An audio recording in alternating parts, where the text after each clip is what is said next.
हम ऐसा क्या करें कि हमारा स्वभाव भी संत स्वभाव बन जाए? संत हृदय बनने के लिए जीवन में क्या क्या बातें सहयोगी हैं महाराज जी? अगर साधु का संग ना हो तो साधुता ले आ सकती। ए भैया, सीधी बात समझो, भगवान मिल सकते हैं माना, भगवान मिल सकते हैं माना, पर साधुता नहीं आ सकती।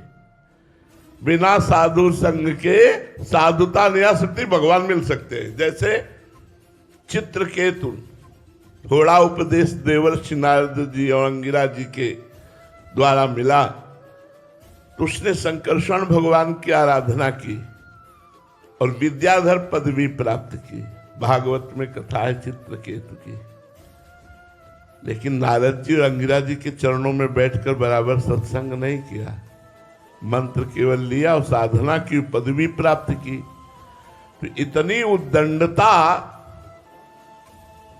जो आश्चर्य की बात कि वो विमान पर बैठा हुआ जगत गुरु देवाधिदेव भगवान शंकर के समीप जाता है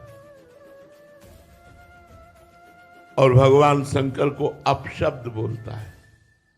वो क्या जाने बहिर्मुखता लिए हुए गया तो उसने दो देखे, अम्बा और शिव को दो देखा, दो माना, तो उसने कुछ अपशब्द कहे। भगवान शिव तो चुप रहे, लेकिन अम्बा जी को सहन नहीं हुआ। अम्बा जी ने कहा, जिन जगत गुरु के सामने ब्रह्मा और शनकादि बैठकर उपदेश सुनते हैं, उन विमान में चढ़ा चढ़ा तो उनके लिए ऐसे जा असुर भाव को प्राप्त हो। तो वही वृत्तासुर के रूप में प्रकट हुए। अब उनका दिमाग काम किया, भगवान से प्रार्थना करें कि अपने भक्तों का संग दीजिए, जिसके कारण आपकी शरणागति अजात पक्षायु मातरम खगा जैसी हो, आपसे प्रियता ऐसे हो जैसे परदेश गए पति में चित्त लगा रहता है, आपका वात्सल्य ऐसे मिले जैसे बछड़ा और गाय का। और मांगा भगवान के भक्तों का संग। क्यों? क्योंकि भक्तों के संग से साधुता आती है।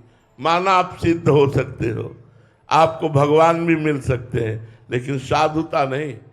साधुता तो साधु के संग से ही आएगी, बिना संतों के संग के साधुता नहीं आती है। पक्की बात है, शास्त्र प्रमाण है इसका। आप मंत्र जप करके साधना करके पदवियां प्राप्त कर सकते हो, पर साधुता नहीं। साधुता बहुत बड़ी चीज है।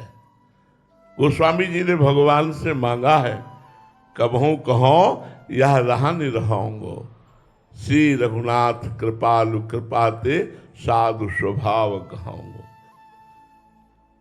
परहित निरत निरंतर मन क्रम वचन नेम निभाओंगो, यथा लाभ संतोष सदा काहू सो कछु न चाहोंगो, परुख वचन अति दुसह श्रवण सुनते पावक न दाओंगो। कितनी बातें! ये सब संतों से स्वाभाविक हमारे स्वभाव में उतर जाती है। यदि हम साधु संग करें तो हमारा स्वभाव साधु बन जाए। बिना साधु संग के स्वभाव नहीं बदल सकता। स्वभाव बदलना बहुत कठिन है।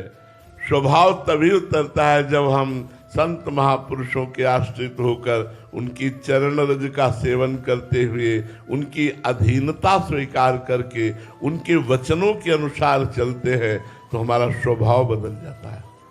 बोले बहुत स्वभाव बदल गया इसका? बोले सत्संग करता है। बोले पहले तो ऐसा स्वभाव था, अब तो बहुत स्वभाव परिवर्तन। बोले साधु संग करता है, इसलिए साधु संग से ही स्वभाव का परिवर्तन होता है। महाराज जी, उनके वचनों के ऊपर चलना वही साधु संग है। बिल्कुल बिल्कुल बिल्कुल, जैसा वो आज्ञा कर रहे हैं।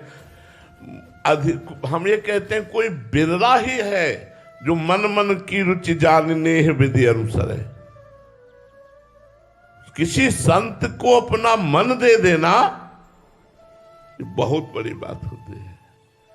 तन मन प्राण समर्पित हो जाए तो बस स्थित प्रज्ञ होने में देर लगेगी क्या? निमित्त तो आ सकती है, चाहे भगवान में समर्पित करो, चाहे गुरु में समर्पित करो। इसी आसक्ति से तो हम दुर्गति को प्राप्त हो रहे हैं, बार बार जन्म, बार बार मरण। इसी शरीर आसक्ति से, इसी अंतःकरण की आसक्ति से। इसी से तो हमारी दुर्गति हो रही। यही समर्पण करना है। साधु संग से बहुत जल्दी लाभ मिलता है। हम अपनी बता रहे हैं, अगर उद्दंडता, अभिमान, दोषों से मुक्त होना है तो साधु संग करो। भगवान से प्रार्थना करो कि हमें संतों का संग मिले। महासंगस्त दुर्लभो, देवर्षि नारद जी ने कहा। महापुरुषों का संग ऐसा नहीं कि गली कूचे चलते मिल जाए, वो तो जब द्रवहि दीन दयालु राग हो तो साधु संगति पाई है। और जहां साधु संगति हुई स्वभाव बदल जाता है। सबसे बड़ी बात है अभिमान का नाश होना।